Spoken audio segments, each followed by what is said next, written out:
Kaixo eta Onkixin magazinera bertzegun batez gaur abenduaren 23. eguna dugu hortzirala eta gaurkoan ere bai, bi elkarrizketa izanen ditugu. Lehenik eta behin, LGTBI zerbitzuaren, Nafarroako zerbitzuaren murrizketen arira arituko gara solasean eta horretarako bi gonbidatu ekarriko ditugu. Alde batetik Edur Garzia, Katalingorri elkarteko kidea dena, eta bertzaldetik Lab sindikatuko kide bat, eskuartze sozialean hain zuzen ere ibiltzen dena, Oian Altuna. Eta biekin solastuko gara, zer gertatzen ari den hain zuzen ere LGTBI zerbitzu honekin. Bigarren elkarrizketan berriz, Zedernak gara lurreko mendialdeko garapen agente batekin, egonen gara Ainhoa Oriberekin zehazki, eta bera kontatuko digu nola mendialdeko behatoki sozioekonomikoa garatu duten, hain zuzen ere eremu horretarako egoera ekonomikoa eta soziala garatu ahal izateko. Bera kontatuko digu zer den zehazki guzti hori. Guztia baino lehen, has gaitezen betiko edukiekin. Lehenik eta behin, efemerideak. 1881ko abenduaren 23an, Juan Ramón Jiménez, poeta eta Nobel saria literaturan, 1956an zehazki, jaio zen. Eta 1935an, Errepublikar Sozialista, Komunista eta Nazionalista Euskaldunek Fronte Popularra osatu zuten. 1940ko abenduaren 23an, Chiang Kai-shek presidenteak Txinako erakunde komunistak desegiteko agindua eman zuen. Eta 1989an Venezuelan, Euritek 30.000 hildako baino gehiago eragin zituen. Ikus dezagun asteburu honetako agenda kulturala. Hortziralean, sortu zure Gabonetako postala, lettering saioa, Gabonetako postala sortzeko. Eskuz idazteko artea, ederra dena praktikatzekoa, Eguberritako postal ederrak sortzeko erabiliko da, Estitxu Larrea Lehatxeren eskutik. Plazaldean goizeko 10:30 12:00. Larumatean, horra, hau, espektakulua, emanaldi komikoan Popi Zarratrako, Pailazoek eta Berriozarko aurreta gazte taldeek parte hartuko dute. Magia eta musika emanaldia eskainiko dute. Berriozarko kulturgunean goizeko 12:00 izanen da. Eta hurrengo astelenean, Grinch filma euskaraz, Sarrigurengo Oianburu aretoan atxaldeko 8:30. Eta Ez usteko filma eskainiko da ere atxaldeko 6:00, Burlatako kulturretxean sarrera doan leku kopurua bete arte. Eta hortziral honetako aktualitateari errepasoa egunkarien azalak ikusita. Diario de Notiziasen lerroburu nagusian, Senatuak sedizioaren eta bidegabeko eralgitzearen erreformak onartu ditu. Sozialistek salatu dute PPek botere judiziala erabili duela ekintza legegilea mugatzeko. Bloke kontserbadoreak bertze hautagai bat proposatu du konstituzio auzitegia desblokeatzeko. Bertzalde PSOEk translegea babestu du, Kalboren abstentzioarekin. Argazkian loteria administrazio bateko langileak txanpain botila batekin ospakizunetan ageri dira. Eta izenburuan, Iruñeko administrazio batek loteriaren 5. sari batean 9 milioi itzuli ditu. 888-0 168 izaki zituen eta 16 saldu zituen horietatik 2.500 osasunan banatutako partaide hitzekin. Gabonetako zozketak ia 2 milioi sari handi utzi ditu Nafarroan. Berri gehiagotan, Fitero Nafar batek 56 milioi euro banatu ditu olotean. LGS-ren igoerak 28.000 nafarri egingo die MSD. Baitere, pantailen erabilerak aurren miopia kasuak areagotzen dituela salatu dute. Oftalmologoek ohartarazi dute aurren miopia kasuen kopuruak gora egin duela eta 10 urtetik beherakoen 10etik 7 izurrituko direla. Diario de Navarran berriz, PSOEk eta Podemosek translegea onartu dute, sexua nahierara aldatzea errazteko. Kongresuan onartu zen, baina Carmen Calvo PSOEren boto disiplina hautsi zuen. Argazkian loteria ospakizunetan administrazio bat eta izenburuan, ospatzeko gutxi Nafarroan, potoloaren 20 bertzerik ez. Iruñeko Ziudadela kalean eta Lamorean saldu ziren. Osasunak 8. sariko 750.000 euro banatu zituen bere loteria solidarioaren zenbaki batekin. Bertze berri batean, Nafarroak errenta baxuen presioa jaitsi du, baina fiskalitate txarragoarekin jarraituko du. Gara egunkarian, bidegabeko eralgitzearen eta sedizioaren erreforma Konstituzio Auzitegiak markatu arren atera da. Konstituzio Auzitegiaren eskusartzeak markatutako osoko bilkura batean, Senatuak zigor kodearen erreforma onartu zuen sedizio delitua indargabetzen duena, desordena publikoan delitua gogortzen duena eta bidegabeko eralgitzearen delitua eguneratzen duena. Argazkian, Idoia Mendia eta Urkullu lehendakaria ageri dira eta izenburuan, hobekuntza txikiez DSBA erreformatu dute Gasteizen. Berri gehiagotan, Kongresuak LGTBI eskubideen aldeko araua ere onartu du. Baitere, 15 urte arteko zigorra ezarri diote tutoretzapeko adingabei sexu abusuak egiteagatik. Juan Carlos Izagirre EH Bildu Donostiareko hautagaiaren hitzak ere jarri dituzte. Oso garrantzitsua da zer gauza eta nola egin diren galdetzea. Berri egunkarian, lerroburu handi batean, transen berdintasunerako legea onartu du Espainiako Kongresuak. Genero autodeterminazioa aitortzen da arauan, baita adingabeena ere. Despatologizazioan sakontzeko neurriak ezarriko dira eta eskubideen aitortza zabalduko da arlo batzuetan. Amets Martinez ikusguneko koordinatzailearen arabera, aurrera pauso ikaragarria da, genero autodeterminazioa legean sartzea lortu dugulako. Julen Gorosabel, gehituko kideak berriz dio, maksimuetara jo beharko genukela, alderdi eskuindarrek beti beherantz egingo baitute. Argazki handi batean berriz Nafarroko parlamentuko kideak, eta izenburuan, aurrekontuak aurrera laugarrenez. Nafarroko parlamentuak baiezkoa eman die 2023ko aurrekontuei gobernuko hirukoaren eta ezkerraren aldeko botoekin. Aurten ere EH Bilduren abstentzioak eman dio bide onarpenari. Berri gehiagotan, euskarazko hedabideen baliabideak handitzeko eskatu du ekimenek eta Putinek adierazi du aurre egingo dietela Ukrainiak jasoko dituen misilei. Eta kitzeko Euskal Herria irratia. Ikusi olentzero Euskal Herria irratian hoixen da berri nagusia. Ikazkinarekin zuzenean mintzatzeko, deitu 988 telefono zenbakira. Kulturropariak banatuko ditu 9-etatik 11etara, hots egiten duen umeen eta helduen artean. Liburuak, zedeak, DVDak, maiokoak. Sariak gaur bertan jaso daitezke irratian, edo 26tik aitzinera goizeko ordutegian. Bertze berri batean sustraiko linari elkarrizketa egin diote, ikusten nuen pelotoian nindoala, baina ez nuen azken gerri kolperik eduki. Azkenik Mirentxu Garziaren hitzak, irrikan gaude olentzerorekin Iruñea zeharkatzeko.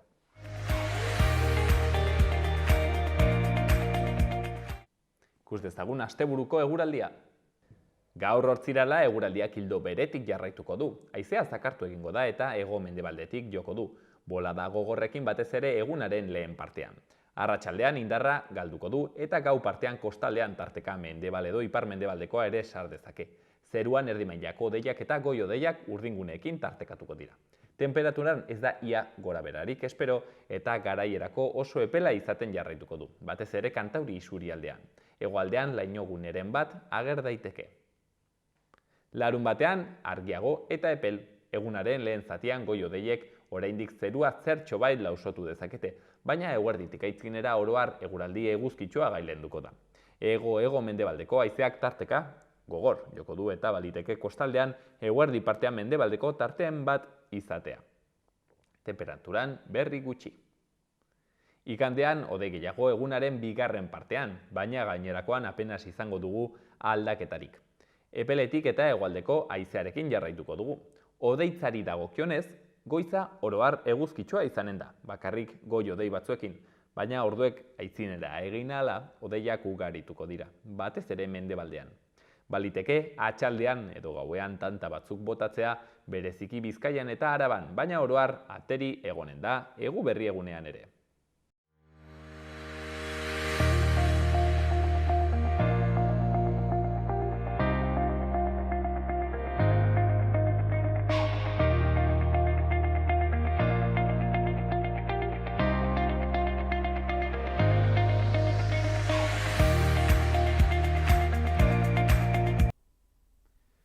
Nafarroako LGTBIQ+ zerbitzuak murrizketak izanen dituela salatzen ari dira Katxalingorriko kideak, labekoak. Ere bai, badirudi, hortxen ere murrizketak izanen ditugula bertzain bertze zerbitzu publikotan. Bezala, horren arira, kexu dira kolektibo hauek eta zuzen ere horretaz solasteko parada izanen dugu gaur hortxen bi kolektibo horietako kideekin. Alde batetik, Oihan Ataun dugu, labeko eskuartze sozialeko arduraduna dena, Atxaldeon. Aixo, Atxaldeon. Eta bertzetik Edur Garzia, Katxalingorriko kidea eta langilea duguna, hemen gure ondoan, Atxaldeon. Kaixo, zengoz. Mil esker gurean egoteagatik. Bueno, Edur, zurekin hasiko naiz, lehenik eta behin, Katxalingorri, zer dago azaldu ikuzu? Katxalingorri, Nafarroko LGTB pertsonek osatutako kolektiboa da.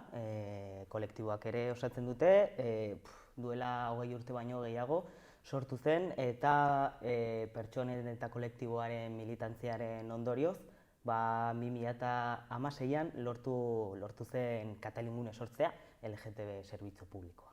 Hau da, Katxalingorri nolabait ere, nik ulertzeko pixkat presionatu zuen, egin zuen hortxen, bere hartu emanak gobernuekin, administrazioekin, eta lortu zen hori Katxalingune zerbitzua. Zer egiten du zerbitzu honek?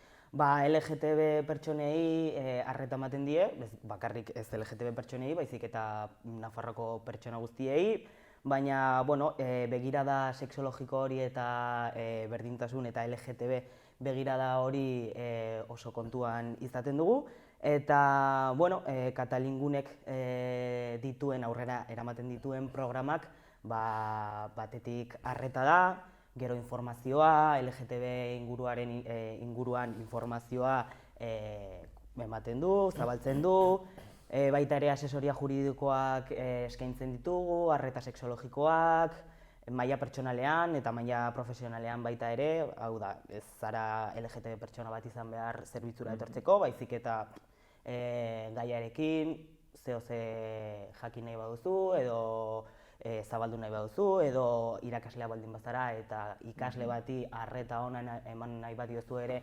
informatzera etorria zera, eta horrelako zerbitzuak eskaintzen ditugu. Eta honetarako baditu pentsatzen dut kokagune ezberdinak ez da, Iruñan izanen du eta beste tokietan ere bai operazioan hau. Beste 4 bulegu dauzkagu Nafarroan, Tuteran, Erdialdean, Lizarran eta Sakanan. Eta ideia da, niko izan ez, baldin badut kezka edo zein arazoren gatik edo zein jakiminen gatik, hurbiltzera naiz, bulego horretara, eta kontatu pixkat honetaz, ez da?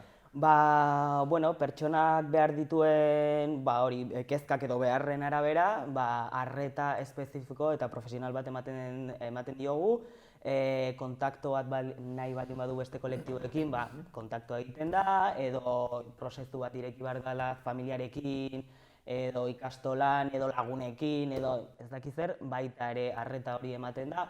Kontuan izaten da pertsona etortzen den kexarekin edo demandarekin, eta bere prozesuan hor egonen gara behar duenelako. Oihan, kontua da, hau, orain lizitazio publikora, nolabait ere lehiaketa publikora aterako dela? Bai, orain arte Edurrek komentatu duen bezala, 2016an sortu zuen Nafar gobernuak eta konbenio baten bidertatez esleipeni gabe kudeaketa Katalingorriri egokitu zitzaion, eta hori urte hauegia pasatxo gobernuak erabaki izan duena da lehiaketa publikoa ateratzea, plegu bat ateratzea, eta edozeinek edozein elkarte edo enpresa aurkeztu daiteke zerbitzu hau kudeatzera. Eta nolabait ere hemen dago kontuaren gakoa, mamia, afera da, oraingo kasuan, lizitazio hori egoera prekarioagoetan atera dutela, zer da gertatu dena? Bai, ikusten dugu nola urtez urte zerbitzua konbenio honen bitartez joan den aurrekontua handitzen baita ere zerbitzua handitu ahal izateko eta eskaintza hobeagoa joan ematen ahal izateko, horregatik horien badago ematen alden zerbitzu hori, eta ikusten dugu aurten adibidez, hor ikusita dagoen aurrekontua zerbitzu horrela emateko hurrengo urterako, hau da, pleguaren lehenengo urterako, hasteko 15.000 euro baxuagoa dela, hori abia puntu bezala, baina gero ere ikusten ditugu hainbat kontu ez daudenak aurreikusitak, ez, adibidez kilometraiaren gastu guztia, ez, azkenan eman izateko zerbitzua Nafarroko zonalde guztietan beharrezkoa da desplazamendu bidaiak egitea. Ikuste duguna hori ez dagoela aurreikusita, eta horrek ekarri dezakeena da alde batetik edo diru galerak sortzea irabazten duen elkarteari edo zerbitzua egun gutxiagotan ematea. Esan nahi duena da zerbitzu okerrago bat ematea, ez? Gero ikusten dugu ere, adibidez beste gastu batzuk ez daudela aurreikusita, adibidez seguruak, eta beste aholkularitza, ez? Elkarte horrek edo irabazten duenak beharrezkoak dituen egiturazko gastu batzuk ez daudenak hor aurreikusitak. Azten bagara gehitzen, 15.000 gehi beste 10.000 kilometraia gehi seguruak aholkularitza, jazten gara handitzen ez, gero ikusten dugu ere momentu honetan nola bizitzaren garestitzea denoi eragiten ari dugu, enpresei ere bai, ikusten dugu nola gobernuak inkluso ateratzen ari dituen diru laguntzak orokorran enpresendako gauza hauetarako, baina gero aldiz, justo zerbitzu honetan ez da diru gehiago emateutena, baizik eta diru gutxiago, ez dakigu KPI-a horten zenbatekoan geldituko den, baina hurrengo horretan ere prezioak igotzen jarraituko dute. Horrezan nahi du, gero eta diru gehiago. Eta gero badago ere, beste kontu bat kasu honetan, badela langileen soldatak, ez? Nafarroan zorionez 2021 bateko hasieratik badugu eskuhartze sozialeko hitzarmen sektoriala, ez? Ekarri duena da langileen lan baldintzak hobetzea, soldatak igotzea urte, KPI-aren bermea, ez? Soldata igoerekin eta jardunaldi urte murriztea eta gauza gehiago. Eta horre bai aurreikusten dela pleguan soldatak igoalko direla hitzarmenak aurreikusten badu, baina beti ere pleguak esaten duena da gobernuaren esku geldituko dela azkeneko erabaki hori. Hau da, ez dago ez da bermatuta ehuneko ehunean irabazten duen elkarte horrek langileei bermatu ahalko dien soldata igoera horiek. Orduan, azten bagara zenbakiak ateratzen, ikusten duguna da alde batetik murrizketa argi batzuk, baina beste alde batetik ziurgabetasun egoera bat ere nahiko handia, ez? Eta zailtasunak agerikoak kudeatu ahal izateko zerbitzu hauak kalitatezko parametro batzutan, ez? Eta Edur, okerrez banago, gainera hori gutxi balitz eskatzen dizuete zuen zerbitzu orduak oraindik ere handiagoak izatea, ez? Bai, zerbitzua Iruñeko bulegoan handituko da, badakagu beste programa bat aurrera emateko, pliegoaren arabera, arreta soziala ere egin beharko litzateke, oso ados gaude, arreta espezifikoa eta individualizatua emateko beharrezkoa da jarraipen hori egitea, gauza da profesional gutxiago ere kontenplatzen dituela pliegoak 4.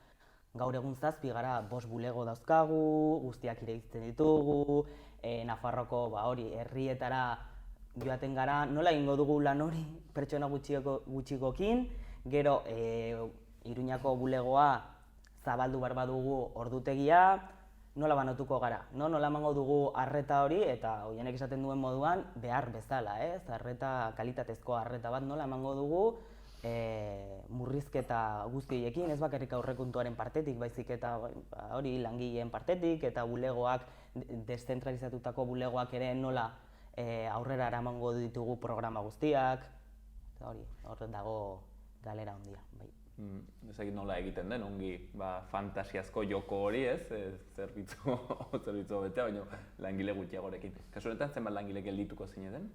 Plegoak 4 kontenplatzen ditu, eta, Inairen ustez, guztiz nahikoak dira 4 profesional zerbitzua emateko. Profesional horiek aukeratzea, 4 langile, hoi pleguan ateratzen den baldintza bat da, edo nolabait ere Katalingorrik aukeratzen aldu, pleguak ez du. Jokatzen nolabait ere lan orduekin eta langilekin. Iruñan bizi baldin bazara, agian berehalako arreta aurkitzen duzu, azkenean bulego zentrala hori da, eta hor beti profesional bat egongo da, baina, bueno, agian beste herri batean bizi baldin bazara, nola llegatuko zara Iruñako bulegora, zure bulego, erreferente bulegoa ez badago irekita, edo joaten den profesionala ez baduzu inoiz aurkitzen ze ez zure ordutegikin ez du bat egiten. Beraz, badaude pertsona batzuk askoz gehiago nabarituko dutela eta beste batzuk ez. Eta hori ere kezka handia da Katalin Gorrirentzat, zen hasieratik apostu egin du deszentralizazioagatik. Hau, aski interesgarri ditzen zaite dur. Zuek azpimarratzen duzu gainera, behin baino gehiagotan, termino hau, deszentralizazioarena, aipatzen genuen ez, Iruñako egoitzaz gain badituzuela bertzelau, eta hau nik uste, baduela bere balioa ez, nola baitere saiatu zarete landa eremura hurbiltzen, eta horrek nik uste dut baduela atzetik bere irakurketa ez, zergatik esfortzu hori? Hasteko Nafarroan dibertsitate handia dagoelako eta beharrak guztiz ezberdinak direlako. Eta gero, azkenean, kolektiboen eta LGTB pertsonen lanketa bat eta jarraipena eta ibilbide bat izan delako. Eta hori izan da eskatu dutena eta ikusi dugu urte hauetan asko funtzionatu duela, hasi zen bulego batekin, gero birekin, gero zabaldu zen tuteran ere ematen ditugun arretak ere zabalagoak dira, astelehenetik ostegunera. Beraz bai, nabaritu dugu behar hori egon dela, kolektiboak eta pertsonak adierazita, baina gero gu profesional moduan ere zabaldu garenean, mugitu garenean, herrietara joan garenean, nabaritu dugu bai behar hori oraindik dagoela. Ez dugu izan behar bakarrik zerbitzuak jendea etortzeko, baizik eta guk joateko. Guk ere arreta eman behar diogu eta zaindu behar ditugu prozesio horiek aniztasuna ere nahi badugu. Eta gainera LGTBI zapalkuntza akaso ematen da bereziki, ez, landa eremuan, gainera modu izkutuan handizetan, berez nik uste zerbitzuaren zentzua espezifiko edo berezia da landa eremuan, ez? Han bai badugula behar. Bai, eta gainera lanketa horiek agian ez dira hain kuantitatiboki ikusten, agian ez dira zifrak, zenbakiak ikusten, zen egiten ditugun arreta bakoitzeko agian beste 10 koordinazio egin ditugu. Mugitu behar gara, zerbizio sozialetara, edo hezkuntzara, edo mankomunitatera, berdintasun teknikariarekin, horrelako lanak ere garatzen ditugu. Beraz, askotan, kanpotik ikusten dena ez da irudi osoa. Bat dirudi, murrizketa horiek ematen badire, zerbitzu hori kaltetu eginen dela batez ere landa eremuan, ez? Hortxen sumatuko dugu lehenik eta behin karentzia. Igual, patxarren ez, galdetzen zenuen ze eragina ez, Nafarroako gizarteren txatet. Igual, ezakit batzutan, abstraktuan ez, hitz egiten dugu murrizketen inguruan ez, eta kostatzen zaigu ez, ez bagara zerbitzurren erabiltzaileak ez, edo, adibidez, medikuaren, gaur egun osasungintzaren egoerarekin ez, parekatuko dut ez. Murrizketak edo egoera txarra egon baiteke, baina gu ez badugu zerbitzu hori erabiltzen, baina gero momentu batean behar badugu zerbitzu hori, gertatzen da gaur egun deitzen duzu medikura, eta normalean duela, igual pandemia baino lehen ematen zizuten duela mendikata aste batera, baina horien deitzen baduzu, igual eske zaituzte agian, ez da zikera hartatzen, mendikan eta 2 astetara ez, eredu hori ez, bizkat islatzea ez, Durrek esan duen bezala, arreta horietan nola eragin dezake hori pertsona hartatzen diren pertsona benetan beharrezkoa duten zerbitzu bada, historikoki hartatua izan ez dena, ahaztua, eta behingoz ez 2016tik hona hasi denean ez, erantzun edo behar sozial hori erantzuten, hori ikusten duguna da, bidetikan jarraitu beharrean hobera, ez batean ez da mozketa bat baizik eta gainera joango dela segurazki batzera ez, eta hori beharrezkoa Nafarroan ez beharrezkoa dena, zerbitzu hau jarraitzea, eta hau ere privatizazioaren pixkat ikusten duguna ez, ekartzen dituen arazoetako bat. Hora izartuko gara hortan, akitza batik zati honekin dur galdetu nahi nizun, igual, egia da, justo zerbitzu honetan bere alakotasuna ez dela demagun hain beharrezkoa, osasun gintzan bezala ez, akaso baduzu eritasun bat ez, eta behar duzu aste horretan bertan ez, izatea hartatua, kasu honetan, bueno, ez dakit ez, bertze ere tempus bat erabiltzen da, edo badire kasuak nolabait ere zerbitzua nahiko berealakoa izan da? Bai, berehalako arreta behar dute, zen bere garrantzia dute, ez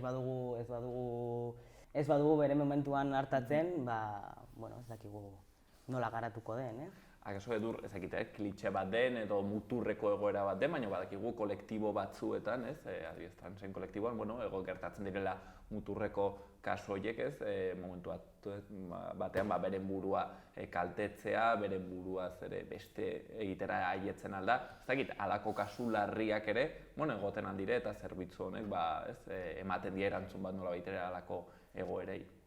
Bai, bueno, ni pertsonalki ez ditut halako egoerak ezagutu zerbitzuan, baina bai suertatu dira, errealitate bat dira, zoritzarrez. Hoianek esan duen moduan LGTB pertsonek beti hor ahaztuak izan dira administrazioarentzat eta ez dira arduratu.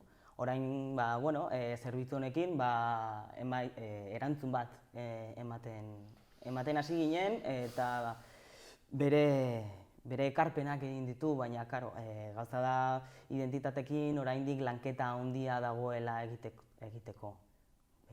Azkenean, igual, horrez egiten dena da, batzutan igual zerbitzuak edo ikusten dira askotan garesti bezala, garestia den zerbitzu hau, gobernuak esan digu. Bueno, eske zerbitzua justu ikusi behar dena da, justu kontrakoa, prebentzio zerbitzu bat bezala, diot. Zerbitzu honek ematen duen arreta eta zerbitzua da, justu pertsona batzuei momentu batean ematen ez bazaie, gerora egin dezakena da, epe luzera, gastu handiagoa, arazo psikiatrikoa, adibidez, edo beste motatako batzuk, eta hori da pixkat aldatu behar dugun txipa, azkenean prebentzioan oinarritutako aurre egitea arazoei, arazoak iritsi baino lehen. Hori posiblea da, gaur egun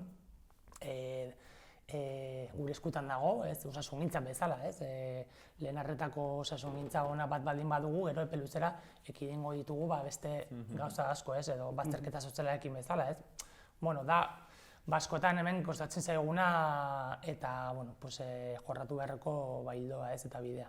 Baita ere, ez ustea elur pilota hori gehiago handitzen, zeren gero bertzen kolpea horrendik ere handiago da. Oian, zergatik uste duzu ari direla, baita hor pixket orlojuak estutzen gero eta gehiago gauza hauetan, ez dakita hala den edo impresio bat den, baina ere jakin genuen duela guti, NNPek, ZPN-eko alor horretan, nolabait ere zigilu ekologiko hori jartzen duen Nafarroko zerbitzua, hori ere privatizatu nahi dutela, externalizatu nahi dutela, hemen ere, badugolako bertze adibide bat, non jaisten duten aurrekontua, ezagit, krisi egoera batera hurbiltzen ari gara eta hor hasten gara zerbitzu hauek lehenik eta behin murrizten.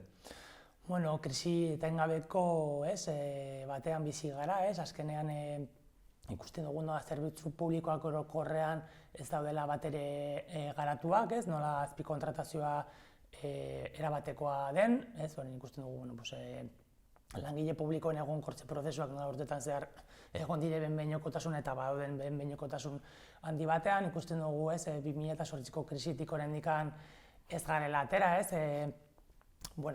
austeridadearen diskursoa, nola esaten ari guten diskursoa oso garestia dela eta lau langileekin posible dela egitea, ikusten dugu nola administrazioak, epaineko kasuen eta Katalingorrin eta azpikontratatze dituzten beste zerbitzu guztiekin bezala ikusten dugu nola dauden bi modu kudeatzeko, administrazioak zuzenean kudeatuko balu, sekula ez duten pentsatuko nola zerbitzu haula pertsonen artean eraman ahalko zen. Aldiz, azpikontratatzen den bakoitzean begiratzen dute azkeneko sentimoa, azkeneko dena murriztu, morritza egin ahal izateko. Uste dugu zerbitzu bat kudeaketa zuzena edo kudeaketa ez zuzena izatagatik ez dituela zergatikan biztanleriaren eskubideak edo zerbitzu errago bat jasotzeko egoera batean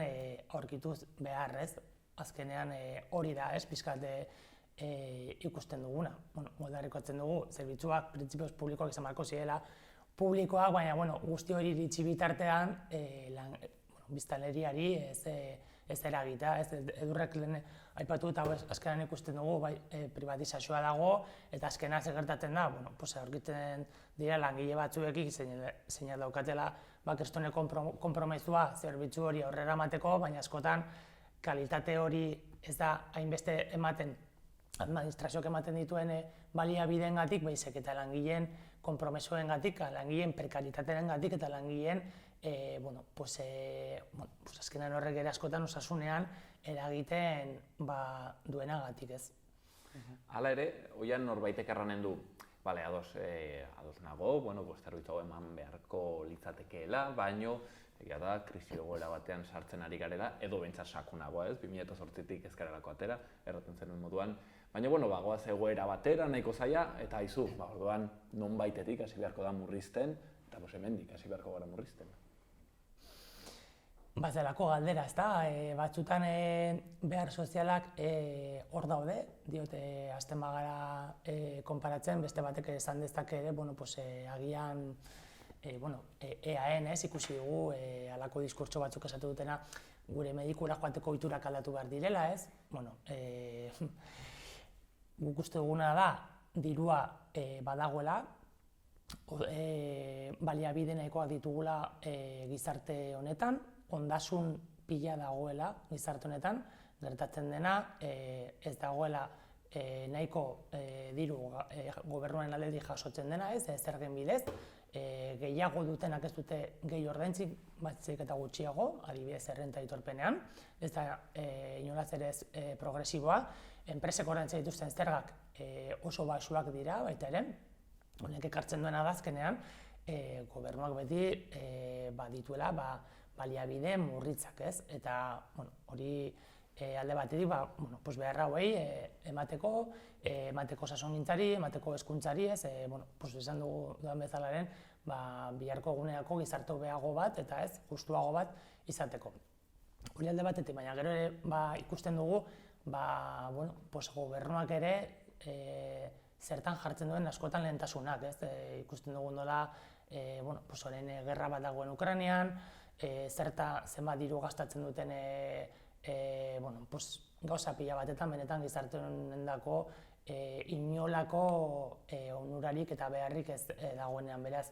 Esaten denean, hau igual hemendikan hasi behar garela, hemendikan murrizten, esaten duguna da, ez hasi behar garena da agian diru gehiago duena, diru gehiago jartzen, eta gero behiratu beharko dugu benetan zertan jarri behar den fokua zentzuk diren benetan gizarte honen beharrak eta hori behin ikusita nondik hasi behar garen benetan murrizten, ez da. Gero bandera erraldoiak jartzeko eta eguberritako argian danoa jartzeko beti egoten da, dirua, hori ere bai izaten da. Edur, azkeneko galderatxo bat egin nahi nizun, bakizu hola kazetari gustatzen zaigu pixkat konpromezuan jartzea. Ez dakit, errango zenuke kasu honetan ez dakit arduraduna den Nafarroko Berdintasun Institutua, Nafarroko Gobernu Orokorrean, hala ere, errango zenuke badirela oraindik hor sesgo behintzat LGTBI foboak edo, ez dakit, halako zantzuak oraindik ere harpatzen dituzu jendarte guztian ditugunez, Nafarroko Gobernuan pentsatzen dut ere emanen direla. Egunerokotasunak esaten digu ez gobernuan, baizik eta Nafarroan LGTB-fobia oraindik erreala dela, baina gobernuari dagokionez ez naiz ausartzen hori esateaz, baina bai jarrera LGTB-fobikoak oraindik ere oso presente daude, zergatik agian ezjakintasunagatik. Batez ere ezjakintasunagatik. Askotan ez dakigu, zuk galdetu duzun moduan, krisiaren ondorioz gertatuko da, batzutan murrizketak, hasiko gara murrizketa honekin. Eta zergatik hasten gara LGTB kolektiboarekin, LGTB kolektiboaren arretari murrizketa egiten, ez? Hausnarketa hori interesgarria izango litzateke, zergatik hasten gara anbitoietatik, ez? Nire ustez, LGTB-fobia oraindik errealitate bat da, baina askotan jarrera txiki horietan, ez jakintasunagatik suertatzen diren jarrera horietatik. Baditugu, beraz, jendarte bezala behintzat sesgo horiek ez, eta horiek ere azaleratzen dire bertze kontuetan, seguraski halakoetan ez, nondik hasten gara murrizten gauzak, hemen gure lagunak erraten zuen moduan, ez? Zergatik hortik eta zergatik ez bertze toki batzuetatik, edo hemen Oianek erraten zuen bezala zergatik ez, gehien dutenek asteak gehiago ordaintzen. Bueno, gaurko hemen utziko dugu, pentsatzen dut eginen dituzuela, ekintza eta ekimen gehiago, aldarrikatzen jarraitzeko, defendatzeko azkenean LGTBI zerbitzu on bat Nafar guztiendako. Beraz ikusiko zaituztegu, ezta? Pentsatzen dut ez dakit burutan duzuen zerbait ere, 27an ikusiko gara, kontzentraziora deituko dugu, 26an irekitzen dira pleguaren sobreak, ez dira publikoki irekiko, baina 27an ekintza bat eginen dugu. Ere Katalin Gorriren ahotsa entzuteko, eta nahi duenak ere ongi etorriak izango dira, hori ekintza bat egingo dugu ere, parlamentuaren ondoan, beraz animatzen zaituztegu. Atxaldean izanen da? Bai, 7etan. Atxaldeko 7etan, parlamentua aitzinean. Bueno, hortxen, deialdi horrekin, utziko dugu hemen, Oian erraten gano bezala, Oian Ataun, Eko eskuartze sozialeko arduraduna, eta hemen gure ondoan Edur Garzia, Katalin Gorriko kidea eta langilea, kontu kontari hemen egoera horretaz. Mila esker. Mila esker.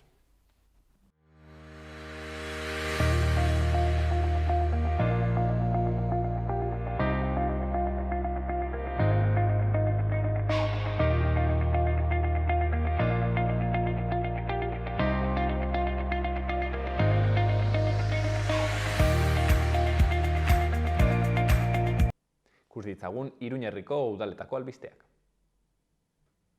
Atarrabian, irakurketa kluba betaurreko moreekin irakurri abiatu dute.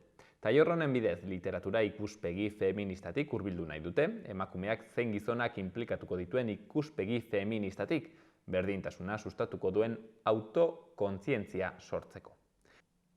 Eta Zizur Nagusian, Zizur Nagusiko udalaren korporazioak auzoko guztiei egu berri zoriontsu eta urte berrion opa dizkie. Larun batean, 8:30 Olentzerori ongi etorria eta kalejira eginen zaio, eta 7etan Olentzeroren agurra eta jakizozketa. Astelenean 26an berriz, 7etan Gabon kantak izanen dira udaletxetik abiatuta.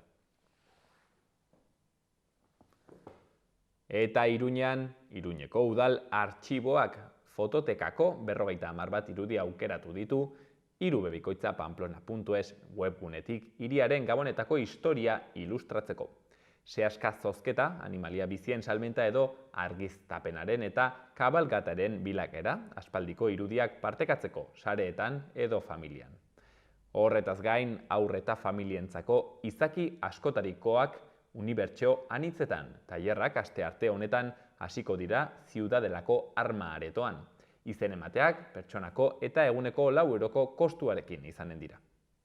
Eta azkenik, Olentzeroren desfileak trafikoan aldaketak eragingo ditu larunbat arratsaldean, hirigunean eta bigarren zabalgunean. Enrique Maia alkateak udalbatzarekin batera ikazkin popularra hartuko du udaletxe plazan 7 eta 20 aldera.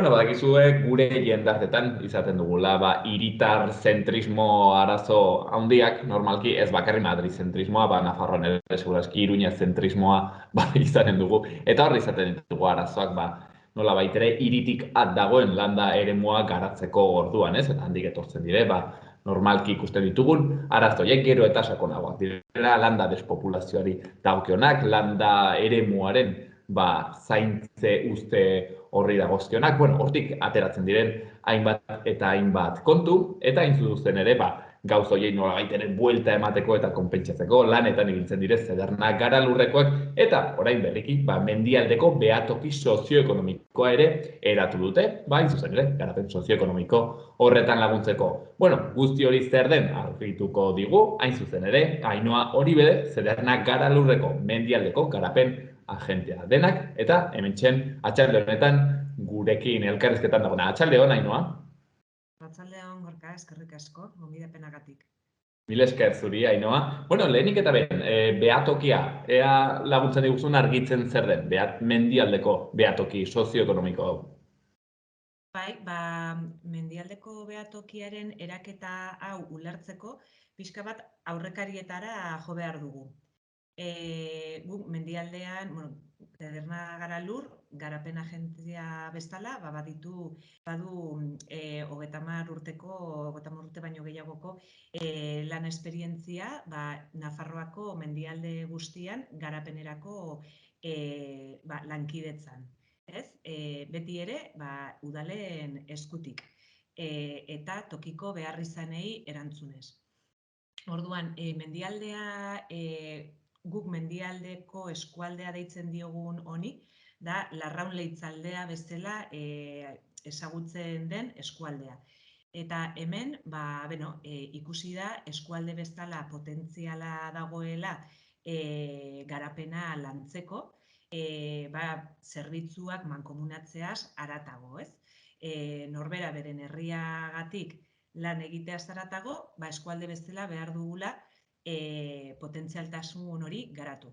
Orduan, 2019an egin zen apustua elikadura sistema eskualde bezala lantzeko. Hor, udalek bultzatuta, teknikari bat jarri zen dinamizatzaile bat kontratatu zen, eta gaur egun proiektu piloto horrek aurrera jarraitzen du, pasaden urtean elikadura maila sortu zen, hortik ekoizleen elkartea Belarte ere sortu da, baita mendialdeko azoka ibiltariak jarri dira martxan, urte batzuk daramazki, eta hortik ere elkarlan horren onurak eta ikusirik, Leitzako udalak bultzatuta eta Zederna Garalurrek lagunduta, 2021an ere Mimukai proiektua jarri zen ideia hori martxan prozesu parte hartzaile batekin eta 2023an hasiko da coworking espazio honen eskutik ekintzailetza eta bultzatzen. Guzti hau, hainbeste urteko lanketaren emaitza bat da, baina hasiera puntu bat ere. Hor ikusi izan da, Nafarroko gobernuko garapen ekonomikorako zailak dituen diru laguntza deialdiak eskualdeko ekonomia aktibatzeko planak egiteko, hor ikusi dugu aukera eskualderako aktibazio sozioekonomikorako plan bat egiteko. Eta urte guzti honetan egon gara plan hori diseinatzen. Hartu ditugu, Nafarroako S4 estrategia inteligente horretako sektoreak hartu ditugu, eta beste sektore batzuekin batera, egin dugu diagnostiko lan bat, gure eskualdea ze egoeratan dagoen sektore ekonomiko desberdin horretan, eta hortik hautatu ditugu sektore ekonomiko batzuk hurrengo urteetan lanketan hasteko. Guzti honen emaitza da, behatoki sozioekonomiko hori eratu izana, orain dela gutxi, plan hau, mendialdeko aktibazio sozioekonomikorako plan hau aurrera eraman ahal izateko. Guzti honetatik dator, eraketa hau dela abia puntu bat ere. Ainhoa, nik hau ulertzeko. Hau da, behatoki hau da, Zedernaren adar bat? Dator, Zedernaren lanketa hau osotzera. Eta Zederna azkenean da erakunde bat dituena bazkide publiko eta pribatuak, eta publikoen artean daude eskualdeko udal guztiak.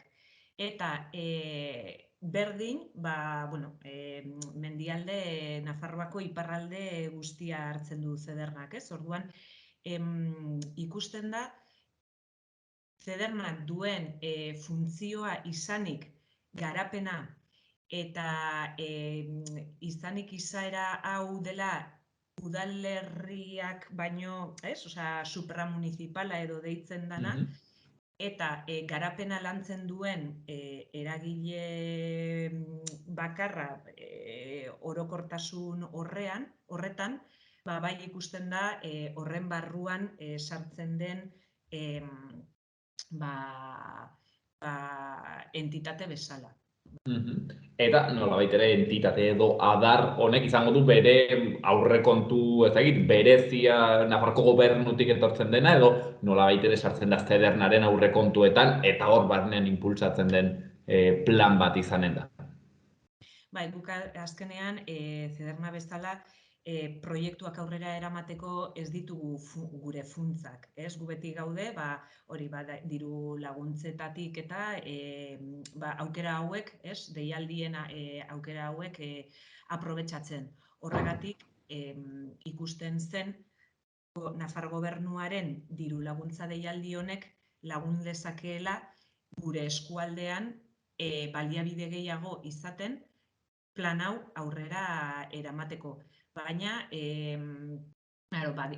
ez da plan osoa egin daitekeela deialdi honekin, baizik eta joan beharko gara udalekin batera eta eragile desberdinekin batera, bai elkarlanean eta bai diru laguntzekin, baliabideak aurkitzen aurrera eramaleak izateko plan guztia. Bai, plana dago aurkitzen ditugun baliabideei lotuta. Aurrekontua hori izaten da gakoa edo zein planen atzean, planak handitz egoten direlako, baina dirurik ez badute, hortzen gelditzen dire, beraz, ea lortzen den hortan behar den finantziazioa. Zein kasutan, nahi noa, solasten gara, garapen sozioekonomikoaz, interesgarria egiten zait, sozioekonomiko. Ez da bakarrik garapen ekonomiko bat beraz bilatzen dena. Azkenean, gizartearen bizi kalitatea eta gizartearen ongizatea ekonomiarekin lotuta dago, eta beste hainbat gauzekin, ez? Zerbitzu publikoa, etxebizitza, garraioa, guk badakigu plan honek daukan erronka dela ez dituela behar diren gizarteko lan ildo guztiak ukitzen. Baina da hasiera puntu bat. Eta hemen ikusten dugun, eskualde honetan ikusten dugun erronka, dela ere amankomuna beste eskualde batzurena, da erronka demografikoa. Eskualde honetan langabezia tasa ez da oso handia, baina jende askok eskualdetik kanpora lan egiten du. Eta erronka demografiko honi aurre egiteko behar dugu biztanleria berton mantendu, biztanleria berria erakarri, eta horrek badauka zerikusi zuzena lan aukerekin. Lan aukerak edo ekintzailetza, ez? Bizi proiektu bat baduzu aurrera atara nahian, badaukazu, behar dituzu aukerak. Orduan, behar dituzu zerbitzuak, behar duzu etxebizitza, behar duzu garraioa, behar dituzu hainbeste gauza, baina ekonomikoki ere, hemen lan egiteko aukerak behar dituzu. Eta pixka bat hori da landu nahi dena, ez? Daukagun ehun produktiboa sendotu, sareak egin eskualde barruan, badagoelako zentzu horretan lan asko egiteko, bai sektore ekonomiko desberdinen artean eta baita sektore baten barruan ere. Enpresak beraien artean ezagutzea, ikasketak burutzen ari diren gazteek jakitea ze lan aukera izan ditzaketen eskualdean bizitzen gelditu nahi badute, eta barrez, hori da helburuetako bat. Ehun produktiboa sendotzea, ekintzailetza eta lan baldintzak izatea, kalitatezko enplegua izatea, eta talentua berton geratu ahal izatea eta ez kanpora joatea ere. Eta gero gobernantza eredu parte hartzailearekin parte hartzaile bat bultzatzea, ez? Eskualdea integratzeko eta kohesionatzeko. Ze hori da beste erronka bat daukaguna. Ez da eskualde natural bat.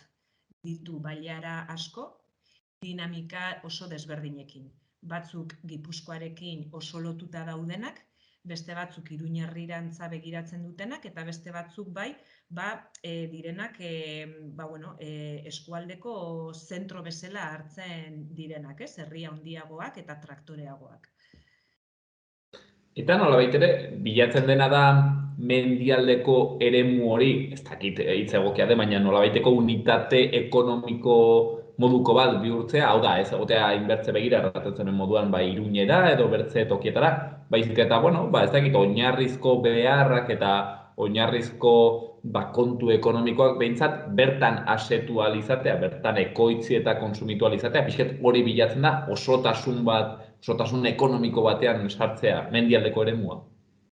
Hori da, badakigu ezin dugula 100% autonomoak izan, ez? Azkenean beharrezkoa da inguruko eskualde eta inguruko autonomi erkidegoekin eta probintziekin harremanak izatea, baina bai izatea autonomi maila bat, eta baditugu zerbitzu, hau landa eremua da, eta landa eremuak baditu erronka batzuk, eta batzuk dira zerbitzuak, ez? Eta lurraldea dinamizatu eta estrukturatzen dituzten sektoreak. Adibidez, merkataritza eta hosteleritza izan daitekeen bezala, ez? Orduan, zerbitzu horiek mantentzea, bideragarriak izatea, merkataritza eta hosteleritza bezalako sektoreak, esan nahi du jendeak ere bertan kontsumitu eta bertokoa kontsumitzeko kontzientzia hori ere hartzea, ez? Bestela, hori da, zerbitzuak gutxitzen doaz eta goaz bilatzen dinamika kanporantza, ezta? Orduan, badaukagu ehun industrial bat, badaukagu lehenengo sektorea ere, daukagu turismoa, merkataritza eta hosteleritza, eta gero trantsizio ekologikoranzko edo jasangarritasuneranzko tendentzia honetan energia berdearen industria eta energia komunitateak eta ere garrantzia hartzen dabiltza eta hori ere bultzatzen dabiltzate hainbeste herritan, ez? Orduan, honek ematen gauza hauek lantzea, sektore hauek lantzea, badauka autonomiarazko helburu hori ere. Nolabaiteko buru jabetza behintzat saiakera bat edo alde neurrian ez horrat ideal horretara behintzat hurbiltzen joatea. Aipatzen genuen, sektore ezberdinak ukituko dituzuela, industria berdea, turismoa, eta Ainhoa, pixketa guk nolabait ere ikusi ahal izateko, ez? Pixket ulertze aldera gehiago, ez dakit, ze moduko gauzak egingo dituzue, ze motatako ekimenak sustatuko dituzue. Lehen pixka bat esaten hasi naizen bestela, badaude zeharka lerro batzuk, ez? Bata da formakuntza, enplegutasuna sustatzea, ekintzailetza, sareak egitea. Orduan, zentzu horretan ere, Mimukai eta coworking horren inguruko, ez? Dinamika eta sortzen joango dena garrantzitsua izango da. Beste zehar lerro batzuk ere badira digitalizazioa eta jasangarritasunarantz begirako ekintzak, ez? Ekonomia zirkularra eta energia berriztagarriak, komunitate energetikoak bultzatzea, eta bar. Claro, sektore bakotxean sartzea edo komentatzera, pixka bat luzeagoa da, ez? Baina azkenean da hori, da saretzea bultzatzea, ekintzaile eta enplegutasuna lantzea, hori lehiakortasunean hobetzeko, ez? Bai eskualde bezala, bai sektore ekonomikoak beraien ehun produktibo horretan ere, izatea erakargarria eskualdea, hemen jendeak proiektuak egin nahi izateko, hemen eta industria erakartzeko, edo hemendik proiektu berriak sortzeko, eta bar, orduan, asko da dinamizatzea, gauza horiek mugitzeko, gero sektore bakotxeak baditu bere erronka zehatzak, ez? Hartu ezagun industriarena, adibide bezala, egiten zaite ez deigarria, interesgarria, industriak badu bere tokia ere bai mendialdean landa eremuan, eta zer motatako industriak adibidez sustatzen aldire bertan? Bai, industria, badaude bi gune industrial nagusi, ez? Mendialdean badago Lekunberri parte batetik, dago Leitza ere, eta gero gune txikitxoagoak, Areso badu bere poligono industriala ere, Arano, eta Basaburua badago ere bere proiektuarekin gune bat sortzeko eta irekitzeko, gehiago pentsatuz hemengo, adibidez Basaburuaren kasuan ez da horren beste industria erakarri izatea bertara, baizik eta berton sortu daitezkeen proiektuei espazio bat ematea. Ikusten dute nola batzutan tailer mekaniko bat jarri nahi duenak eta bar, ez duenez espaziorik hemen egiteko joaten dela kanpora. Iruñerrirantz, edo danadalakoa. Orduan, klaro, daude, abia puntuak oso desberdinak dira, herri bakotxean. Eta badago lehenengo, sartu baino lehen zer sustatu nahi dugun erabakitzera, eskualde mailan udalekin eman behar den hausnarketa bat ere. Orduan, ezin dugu esan momentu honetan, hau sustatu nahi dugu. Badakigu jasangarria izan behar duela, badakigu berteko enplegotasuna bultzatu behar duela, eta badaude amankomuneko irizpide batzuk udal guztiak ados daudenak. Baina industriaren kasuan, eman behar da hausnarketa zabal bat. Horretarako bai sektore guztietan eta industrian ere sortuko dira behatokiaren barruan foro iraunkorrak. Eta foro horietan, foro bakotxak izango ditu sektore horretarako eragile esanguratsuak. Industriaren kasuan, planteatu izan dena da egitea 3 mailako foro bat. Bat udalekin, hausnarketa horiek emateko, beste bat enpresekin eta beste bat mixtoa, bien arteko elkarrizketa hori emateko. Hauek helburuak dira, baina lehen esan dugun bezala, ditugun baliabideekin kontatuz eta dugun abiapuntuarekin ere hori kontutan izanik, industriaren kasuan oso desberdina dela, udal bakotxerako, eta gero badaude ere udalak, ez dutenak industriarik, baina bai daude industria duten herrien ondoan eta badaukate zerreztana ere. Orduan, industriaren kasuan, lehenengo hasi behar dugu hasieratik eskualde bezala. Lehen esan dudan bezala, ez gara eskualde natural bat, dinamikak oso desberdina dira, eta ez dugu funtzionatu eskualde bezala. Orduan, identitatea sortu behar da, kohesioa sortu behar da, hizketan hasi behar gara, elikadurak badu adibidez bere ibilbidea egiten hasia orain dela urte batzuk, eta hor badijoa bere martxan, baina industria edo energia berdea, badira sektore batzuk hasten garena eskualde bezala lehenengotik, abia puntutik.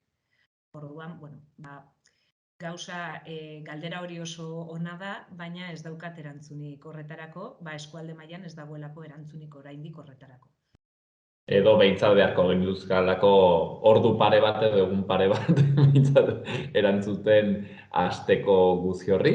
Beraz, hori sustatzen saiatuko dena bertan, erraten zuen bezala, bueno, behintzat hasi, ez, nomitetik, hasi beharko dela. Egiten zait berezia, ze toki eman diozuen jasangarritasunaren kontuari. Hau da, hor patzen zen ituzten, uste dut olako bost eje edo bost sektore ezberdin ekonomiari dagokionez, ez, turismoa, industria, elikadura, eta ia denetan, hortzen ez, berdea edo jasangarriaren nolabait ere, abizen hori jarri jozu, ez dakit ez, egin duzu sentsazioa Zederna Garalurren hausnarketa bat nolabait ere garaia dela, ez, garaia dela honi bere tokia emateko.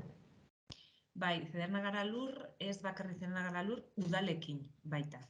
Hau, plan hau, Zederna Garalur da dinamizatzailea eta bultzatzailea, baina sortu da udalekin batera egin den hausnarketa eta ibilbide luze honetan, ez?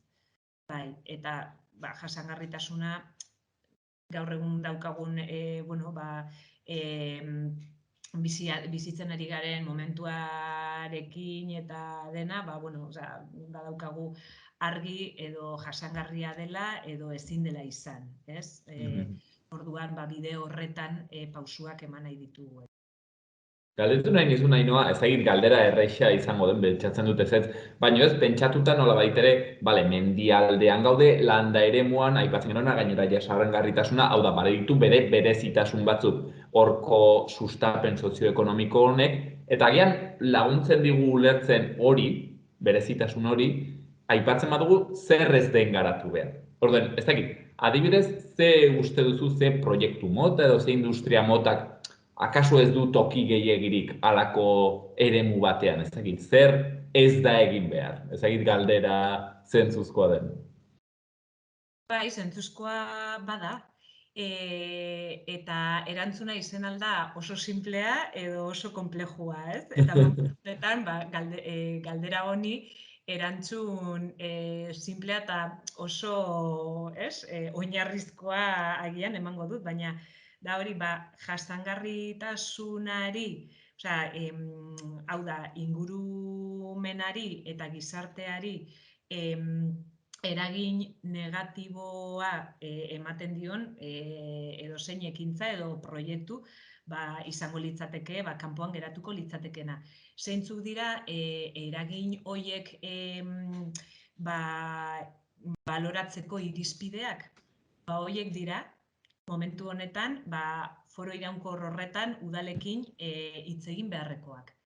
Eta imaginatzen dut, bizitzan gertatzen den bezala, bakoitzarentzako irizpide desberdinak egongo direla. Edo irizpide berdinean egon daitezkeela maila desberdinak. Puntu honetan arte bai, baina hemendik aurrera ez. Eta guzti hori konplexua da erabakitzen eta erantzuten. Orduan geratzen naiz, oinarrizko erantzun horrekin, ez? Azkenean, begiratu behar dugu inguruan izango duen eragina. Bai gizartean, eskualdean, ingurumenean, eta pixka bat integrala izatea irizpide horiek. Bueno, hain zuzen ere, hori da Zederna Garalurren funtzioa, eta plan honek bilatuko duena, hain zuzen ere pentsatzen dut olako gauzetan saiatzea bilatzen behintzat erantzun bat, edo irizpide batzuk ematen ikusteko zer sustatu behar den eta zer ez. Bueno, Ainhoa, pentsatzen dut lan karga handia izanen duzuela, animo, ni ere bastandar moduan eskertu egongo naiz egiten zuen lan guzi honekin, beraz, hoxen, mila esker handitz. Eta ea, zer moz joaten den, aipatu dugu mendialdeko behatoki sozioekonomiko hau, pentsatzen dut, denei nolabait ere erekia eta gonbitea parte hartzeko foro hauetan, tokatzen dena udalarekin, Zedernarekin, eta badiren aukera guztiekin. Ainhoa Oribe, erraten genuen bezala, Zederna Garalurreko mendialdeko garapen agentea. Mila esker handitz, gaurko tartetxe honen. Eskerrik asko zuei ere.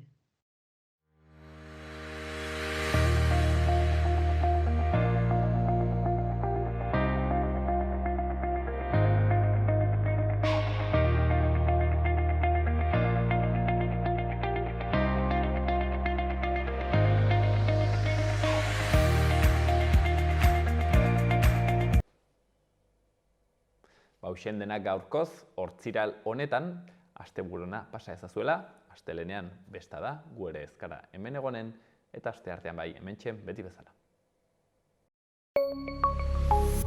Gobierno de Navarra. Nafarroako gobernua.